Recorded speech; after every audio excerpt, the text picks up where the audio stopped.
They say to only bring what you can carry. So with the all-new 2025 Ford Expedition Tremor, bring a lot. Like 3 dirt bikes, a few tents, an entire crew ready to make memories. A panoramic 24-inch display, and the confidence to push your limits. The all-new 2025 Ford Expedition Tremor. Always consult the owner's manual before off-road driving. Know your terrain and trail difficulty and use appropriate safety gear. Max payload varies based on accessories and vehicle configuration. See label on door jamb for carrying capacity of a specific vehicle. Always properly secure cargo. You don't technically need this car. You say that out loud to yourself. You say, I have no space. You say, I'm just looking. Then you click. Then you zoom in on photo number 87 and whisper, oh no. Then you text a friend, the one who always enables you. You say to yourself, this is the last one, knowing it is not. You don't need this car. But maybe, just maybe, this car needs you. Bring a trailer. It's never just a car.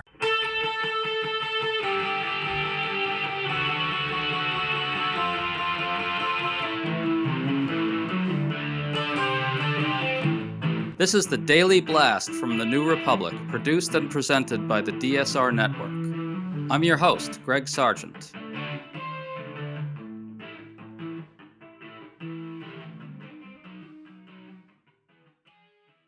President Donald Trump's threats to militarize law enforcement in U.S. cities are getting uglier and more unnerving. In a bizarre rant, Trump mocked the idea that anyone might see this as dictatorial behavior, then turned right around and lied about crime, showing critics are absolutely right to see it this way. Meanwhile, Republicans are all in with what Trump is doing. MAGA dimwit James Comer came right out and said the military emphatically should be used in cities going forward, and again floated a series of silly lies about crime. All this comes as a new poll shows that none of this is working for Trump and might even be backfiring. We think one aspect of this isn't getting enough attention, the degree to which Trump is using manufactured pretexts as his excuse for his hyper-militarization efforts. Legal commentator Joyce Vance has a good piece on her Substack, Civil Discourse, arguing that we should be alarmed by the pretextual nature of this in particular. So we're talking to Joyce about all this today. Great to finally have you on, Joyce. Thank you for being patient with me. My schedule has been sort of messy for the last couple of months while I took on a big project, but I've been dying to get on with you, and I'm glad it's today. Awesome. Well, we're here now. So as everybody has seen, Trump has federalized the D.C. police and dispatched the National Guard into D.C. Trump is now saying he's going to seek, quote, long-term control over the D.C. police. It's a little unclear what's going on with the deployment of the National Guard. In some cases, they're just sort of standing around taking selfies. In other accounts, they're actually getting pretty active. Joyce, can you give listeners a very quick overview of what's happening with Trump and D.C. and what it means? Yeah, so I think it's important to have a sketch of the law in the District of Columbia. It's very different from if Trump was trying to do this in a state because D.C., not a state, is governed by home rule statutes that give Donald Trump more power in the district than he has elsewhere. And that happens in two ways. First, the National Guard. The president is always in charge of the D.C. National Guard. The Guard is not one nationwide entity. Every state has its own. In D.C., the commander is Donald Trump. He can deploy them at will. And a very important difference is that in the states, he cannot use a fighting force for domestic law enforcement because of something called the Posse Comitatus Act that prohibits it. In D.C., the Justice Department has for decades taken the position that Trump can use the Guard for domestic law enforcement. So that's number one. Then there's the police department. In Los Angeles, New York City, Chicago, Donald Trump can't take over the police department because the Constitution and our laws very clearly and for a long time have reserved police powers to the state. In D.C., that's different. Under the home rule statute, Trump can ask the mayor for the services of the police department if there's an emergency, and she's obligated to give those services to him for federal purposes for 30 days. After 30 days, he has to relinquish control unless Congress affirmatively acts to permit him to continue. The reality is we have a president who doesn't respect the law, who's always looking to punch holes in the authority and stretch it further than it goes.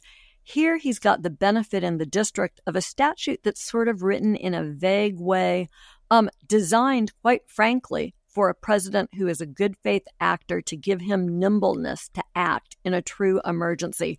Because where you started, Greg, I think is the correct framing, right? This is all a lie built on a myth.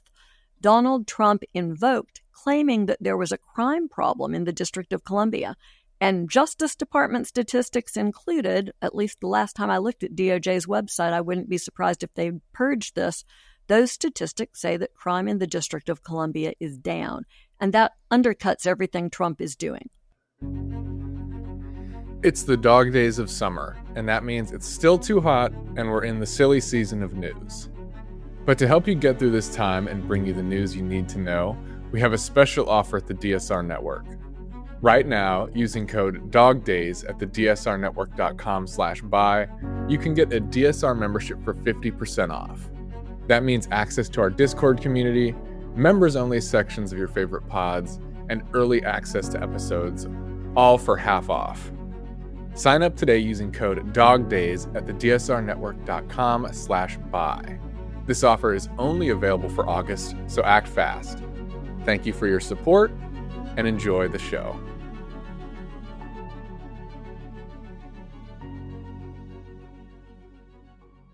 You're tuned into Auto Intelligence, live from Auto Trader, where data, tools, and your preferences sync to make your car shopping smooth. They're searching inventory. Oh, yeah. They find what you need. They're gonna find and it. You can make a budget for your wallet to help you succeed. Pricing's precise and true. So true. It's smarter car shopping. Ooh. Just for you. Oh, it's just for you. Ooh. Find your next ride at autotrader.com. Powered by Auto Intelligence. So here's what Trump himself said about all this the other day as well. Listen to this. We're going to fight crime. That's a good thing. Already they're saying, he's a dictator. The place is going to hell, and we've got to stop it. So instead of saying he's a dictator, they should say, we're going to join him and make Washington safe. But they say, he's a dictator. So, Joyce, he's mocking the idea that people would be alarmed by what he's doing, but he absolutely is consolidating power, doing this in other cities as well, like Los Angeles. And there again, in the same rant, he floats lies about crime as his pretext in a way that should, in fact, alarm us. Your thoughts? Yeah, I mean, I think it is very alarming, right? The President of the United States should owe a duty of candor to citizens in this country. And the idea that he can just make it up as he goes along at the expense of the Constitution and the separation of powers, and perhaps most importantly here, the notion that we have a federal government, a system of federalism where powers that aren't explicitly granted to the federal government are reserved to the states.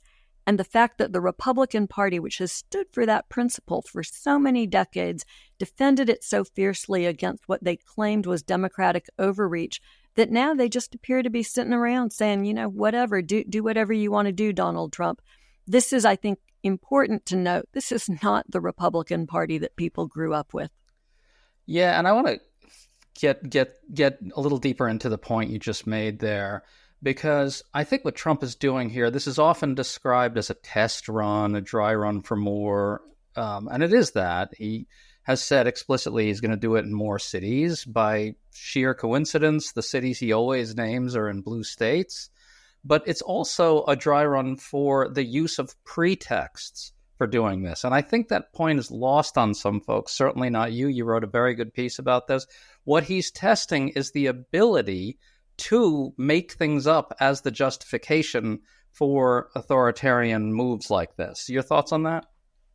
In many ways, what they're trying to do here is sort of shift the Overton window and set the public up to believe in a more powerful presidency than the one that's actually established by the founding fathers, who in the Federalist Papers, right, when Hamilton and Madison and Jay are writing, they are writing everything, including the new Constitution, in the context of the desire to no longer have a king. That's the predicate for this entire country that we live in. No kings, right? Indivisible wasn't just making that up when they did the protest. That's the foundation for the Constitution. But in essence, we now have a president who's trying to restore that vision of president as king, and that is not what our law allows for. And the Republican Party is all in with Trump on this, not just the sending of troops into cities, but also all in on the use of pretexts for it. Listen to what GOP Representative James Comer had to say about this.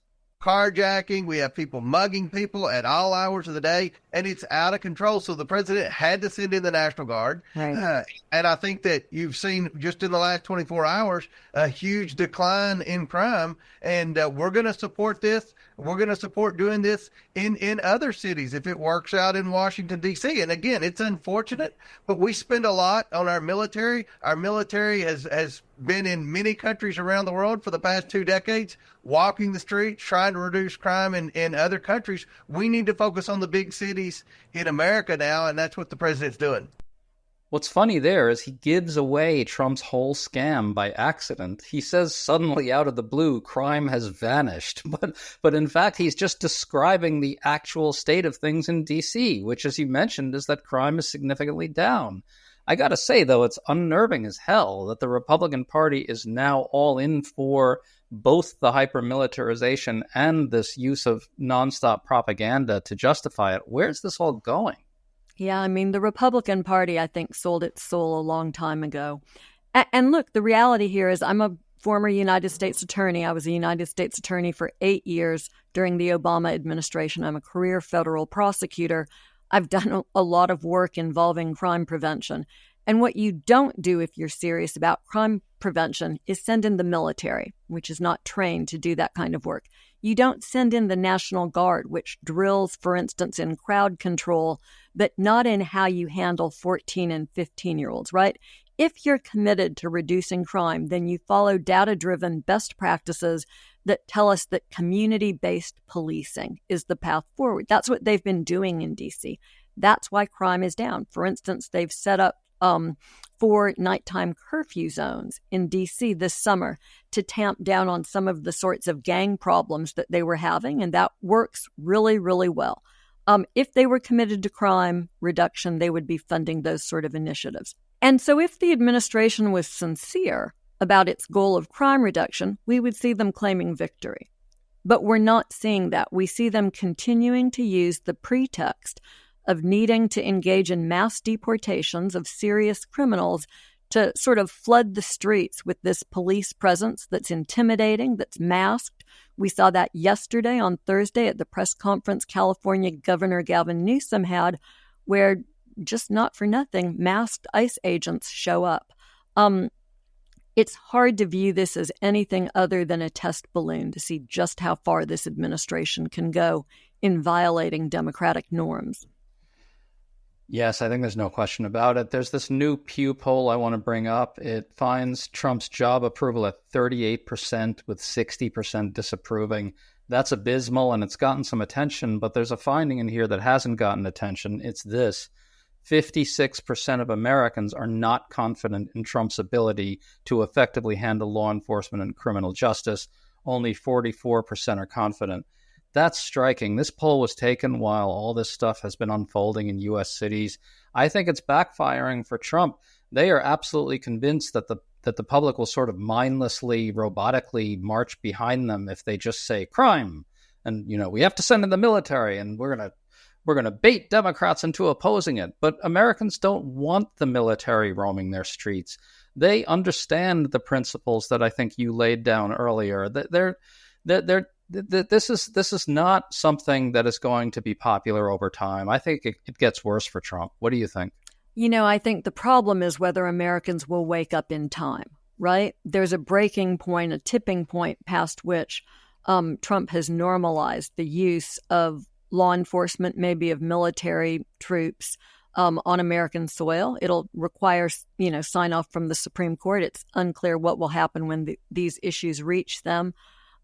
These would seem to be clearly established legal principles that would prevent what Trump wants to do, but the court has gone there in the past. And so I don't think that we have confidence about how the Supreme Court will rule on these issues. And it may be that Americans wake up only when it's too late.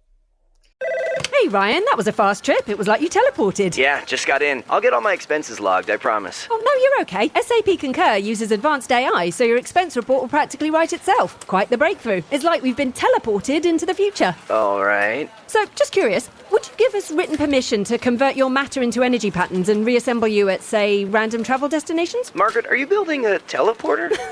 No. Yes. SAP Concur helps your business move forward faster. Learn more at concur.com. Well, that actually gets to a dilemma that I wanted to ask you about. On the one hand, there's a downside in acting too frightened of what Trump is doing, because part of his game is to scare us and cause us all to think that politics is hopeless, that they've won. But on the other, there really is a slippery slope here, and even if some of these initial moves by the National Guard are kind of toothless looking, you know, the selfies and so forth, and there were reports that in Los Angeles they were just kind of lying around for long periods of time, nonetheless, it is acclimating American voters to the presence of the military on U.S. streets and acclimating them to potentially illegal abuses of power, really, in a way, I guess, acclimating them to authoritarian rule, potentially. How do we navigate that odd tension? Yeah, look, democracy is a participatory sport. It's something that we all have to be engaged in. I think the real problem here is that those of us who are paying attention understand the tension here, and have begun to figure out for ourselves how we balance it. But the reality is that so many Americans either have continued to believe Trump's lies or are people who, for whatever reason, have decided to tune out, maybe because they think it's too much for them to handle or they think it doesn't impact them personally. And that's the real problem in this country, is political apathy and the failure to understand that democracy isn't just something we're given. Democracy is something we have to continue to fight for in every generation. And look, our fight looks real different than past generations. We're not fighting a war on a battlefield. We're fighting a war on American soil in voting booths for Americans to wake up and see what Donald Trump is doing before it's too late. Yeah, I just worry that on the one hand, there's really this problem in kind of getting too spooked. Do you know what I mean? I do know what you mean, and I think it's a real concern, right? This notion, well, I'll tell you, so I had a conversation this morning with a friend, and we were talking about whether or not people should protest. And she articulated a concern that if there was, say, a general strike, that Trump would invoke the Insurrection Act and use that to put everything down and to perhaps take control in advance of the next election cycle. And that, I think that fear can become paralysis and keep us from acting. And yet it's also a realistic fear, right? I mean, that could absolutely happen. And so I think the reality is the country needs to reach more of a uniform consensus. And unfortunately, that may require letting things get worse so that enough people wake up. But, you know, I mean, I just hear comments from people who either say, oh, I can't take it anymore, or I'm just going to go on vacation out of the country for a month because I'm wealthy enough that none of these issues will impact me, or whatever it is that people say, right? I don't mean to be dismissive, because this is a difficult time to live through and people react in all different ways. But I think all of those people who are just ignoring things, we really need them to come back in the fold and care in a physical, demonstrable way about this. And I guess we should underscore that Trump and Stephen Miller and some of the more overtly fascist and authoritarian advisors around Trump really do want people to tune out. They really are trying to acclimate American voters to this kind of military presence, this sort of authoritarian display. And that's something we can't let happen, is it? I think that's right. I mean, they're absolutely counting on most Americans to sit back and let it all happen. Joyce Vance, harrowing stuff. Folks, if you enjoyed this discussion, please make sure to check out Joyce's forthcoming book, Giving Up is Unforgivable, A Manual for Keeping a Democracy. Joyce, it was really, really great to talk to you. Thanks so much for coming on. Thanks for having me.